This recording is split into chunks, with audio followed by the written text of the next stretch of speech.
नमस्कार, जिजाज रेसिपीमध्ये सर्वांचं सहर्ष स्वागत। आज बनवूया रव्याचे लेयर्स मोदक। अत्यंत खुसखुशीत आणि खमंग असे आज मोदक आपण बनवणार आहोत। झटपट होणारी रेसिपी आहे। त्यासाठी लागणारे साहित्य रवा घेतलेला आहे आपण 2 वाटी। तुम्ही बारीक रव्याचा वापर करा, त्याच्यामध्ये थोडंसं मीठ ॲड करा। त्यानंतर अर्धा चमचे तूप आपल्याला पूर्ण मिश्रणाला छानसं हाताच्या सहाय्याने संपूर्ण मिश्रणाला लावून घ्यायचं आहे। आता मिक्सरमधून काढून घ्या, जेणेकरून रवा चांगला बारीक होईल आणि आपण घट्टसर असं पीठ मळून घ्यायचं आहे आणि 1-2 तासासाठी आपल्याला पीठ छानसं झाकून ठेवायचं आहे। पीठ चांगलं मुरू द्यायचं आहे। त्यानंतर कढईमध्ये अर्धा चमचा तूप घाला। आता आपण सारण तयार करणार आहोत। तूप कडलेलं आहे। आता 1 वाटी ओल्या खोबऱ्याचा किस आपण त्याच्यामध्ये ॲड करणार आहोत।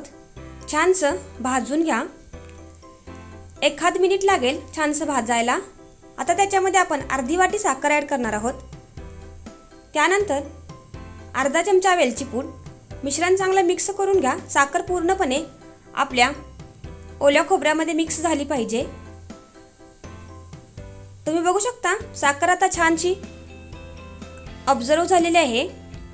आता आपलं सारण तयार झालेलं आहे। रव्याची कणिक पुन्हा एकदा मळून घ्या। त्यानंतर त्याचे 3 गोळे करून घ्या। आता आपल्याला या 3 गोळ्यांच्या गोल गोल आकाराच्या 3 पाऱ्या लाटून घ्यायच्या आहेत। पोळपाटाला थोडंसं तेल लावा किंवा तुम्ही पीठ लावून देखील गव्हाचं पीठ वापरून सुद्धा गोल गोल पाऱ्या तयार करू शकता।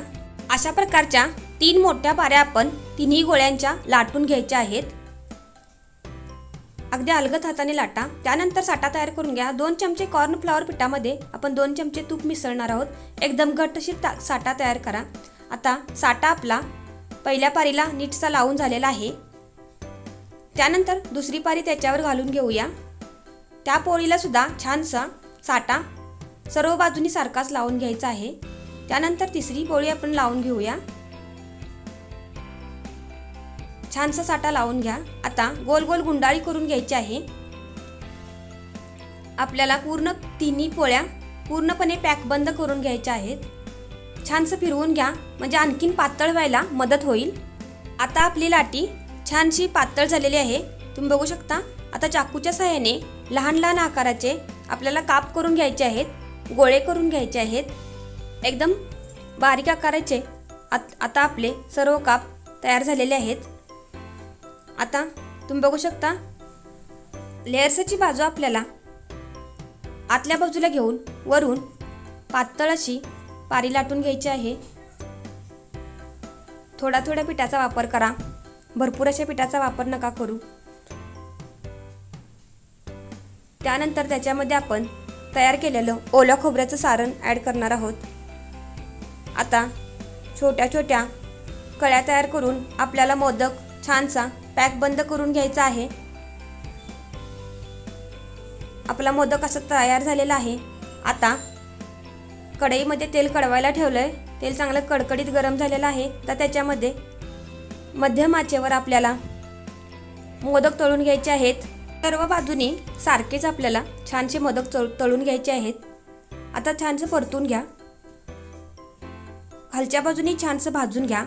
तुम्ही बघू शकता आपले मोदक छानसे लालसर रंगावर भाजत आहेत।